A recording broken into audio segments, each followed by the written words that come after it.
Viral di media sosial, warga meneriaki Menteri Keuangan Sri Mulyani saat karnaval peringatan kemerdekaan di Monas, Jakarta. Warga menyerukan agar Menteri Keuangan turunkan pajak yang dipungut dari masyarakat.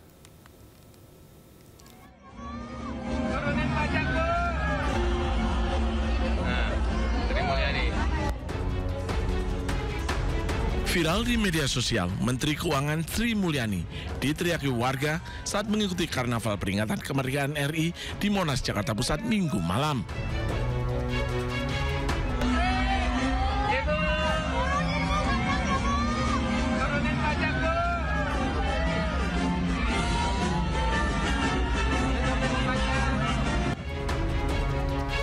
Warga meminta Sri Mulyani menurunkan nilai pajak. Warga juga mengeluhkan banyaknya pajak yang dipungut dari rakyat. Sementara Sri Mulyani hanya tersenyum dan tetap tenang sambil melambaikan tangan ke arah warga. Adapun karnaval ini menampilkan 19 kendaraan hias milik kementerian, lembaga negara, TNI, Polri, dan BUMN. Setiap kendaraan membuat program-program unggulan masing-masing instansi. Dari Jakarta, Tim Liputan iNews melaporkan. Pemirsa, DPR menggelar rapat paripurna kedua masa persidangan 1 tahun sidang 2025-2026. Sebanyak 307 anggota Dewan hadir dalam rapat paripurna hari ini. Kita panjatkan karena inilah rapat paripurnanya, pemirsa. RUU APBN 2026. Digelar di Gedung Paripurna DPR RI, dipimpin oleh Wakil Ketua DPR Adis Kadir, didampingi Wakil Ketua DPR lain seperti Saan Mustafa dan Cucun Ahmad Syamsurijal. Selain membahas RUU tentang APBN 2026, rapat juga membahas agenda-agenda lain. Salah satunya adalah tentang penetapan keanggotaan fraksi pada alat kelengkapan DPR RI. Ya, jadi paripurna hari ini pemandangan umum fraksi-fraksi terhadap APBN dan APBN 2026 dan nota keuangan. Kemudian agenda kedua itu menetapkan nama-nama di alat kelengkapan Dewan, Komisi 1-13, badan-badan untuk masa sidang 2025-2026. Jadi agendanya itu aja.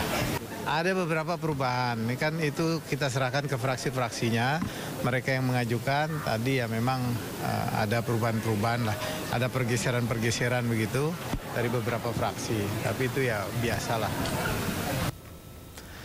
Sementara itu target penerimaan pajak pada RAPBN 2026 naik 13,5% hingga hampir 2.400 triliun rupiah. Namun Menteri Keuangan Sri Mulyani menegaskan tidak akan memungut pajak dari masyarakat miskin. 2026 seperti disampaikan Bapak Presiden tadi dan Pak Menko, kalau kita lihat posturnya pendapatan negara secara headline tumbuhnya 9,8%, mencapai 3.147,7 triliun rupiah. Untuk penerimaan pajak 2.357,7 triliun, itu artinya harus tumbuh 13,5%. Itu cukup tinggi dan ambisius. Ini sebetulnya di dalam perekonomian kita akan terus, baik yang formal maupun informal, kita akan terus lakukan compliance ya, dari sisi bahwa mereka merasa diperlakukan adil sesuai dengan kemampuan ekonomi masing-masing. Jadi kita juga tidak akan memajaki yang memang bukan kemampuan mereka, tapi kalau memang ada kemampuan dan sesuai dengan peraturan perundang-undangan, itu yang akan kita terus enforce.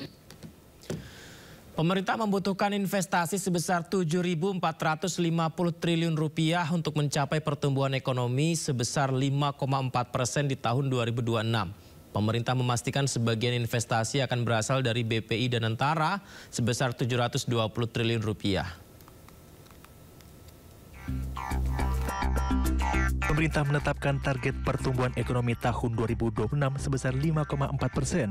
Pemerintah optimis angka pertumbuhan ekonomi tersebut bisa tercapai.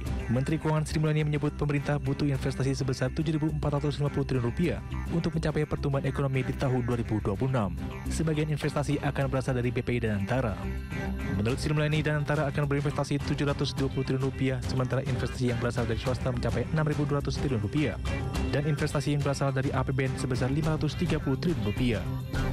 Untuk target pertumbuhan 5,4%, tentu tadi kita akan coba melihat sumber-sumber pertumbuhan ekonomi. Pertama, kalau didengar dari Pak Ruslan, investment tadi cukup bagus dan kemampuan untuk bisa attract investasi lebih banyak. Termasuk di pemerintah daerah, kami dengan Pak Tito itu termasuk memberikan insentif agar daerah-daerah juga menjadi atraksi investasi yang lebih baik. Pemerintah menetapkan angka pertumbuhan ekonomi 2026 sebesar 5,4%. Angka ini lebih tinggi dari prediksi sejumlah lembaga internasional yang memprediksi pertumbuhan ekonomi Indonesia tahun depan hanya sebesar 4,8%.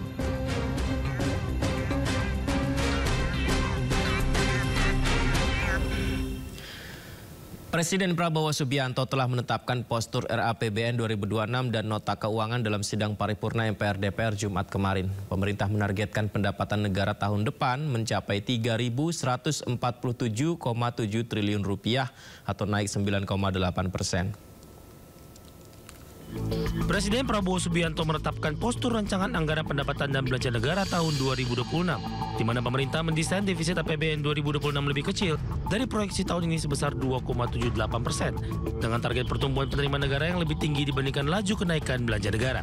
Pemerintah menargetkan pendapatan negara pada tahun depan mencapai Rp3.147,7 triliun atau naik 9,8% secara tahunan. Pendapatan negara tahun depan ditopang oleh target penerimaan pajak 2026 senilai Rp2.357,7 triliun, pendapatan kepabeanan dan cukai Rp334,3 triliun, serta penerimaan negara bukan pajak atau PNBP Rp455 triliun.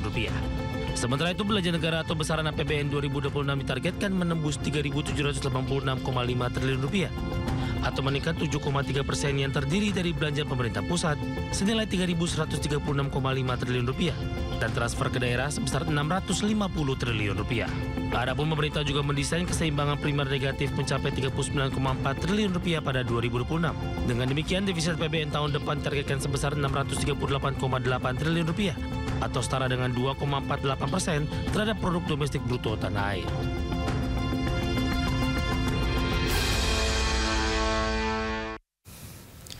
Pameran lowongan pekerjaan Job Fair kembali digelar oleh Pemprov Jakarta di Jakarta Timur. Gubernur Jakarta Pramono Anung membuka langsung acara tersebut. Pemerintah Provinsi Jakarta kembali membuka lowongan kerja atau Job Fair gelombang ketiga di International Velodrome Rawamangun, Pulau Gadung, Jakarta Timur. Job Fair gelombang ketiga ini dibuka langsung oleh Gubernur DKI Jakarta Pramono Anung. Ada 37 perusahaan yang membuka 2.037 lowongan pekerjaan dan berlangsung mulai Selasa hingga Rabu besok. Job Fair ini digelar untuk kembali menciptakan lapangan pekerjaan serta menekan angka pengangguran, khususnya di wilayah Jakarta. Mencari kerja, mendapatkan pekerjaan lebih mudah, lebih gampang tanpa harus effort yang berlebihan, berdesak-desakan dan sebagainya. Acara Job Fest ini di Jakarta Timur sudah ketiga kali dan setiap kota nanti 3 kali, sehingga jumlahnya ada 21 kali di seluruh Jakarta. Diikuti oleh 458 perusahaan dari total 3.777 pencari kerja, 1.450 mereka sudah mendapatkan pekerjaan. Pemprov DKI Jakarta menargetkan sebanyak 21 Job Fair di DKI Jakarta dan 13 Job Fair diantaranya telah terlaksana. Dari Jakarta, Rizky Falufi, iNews melaporkan.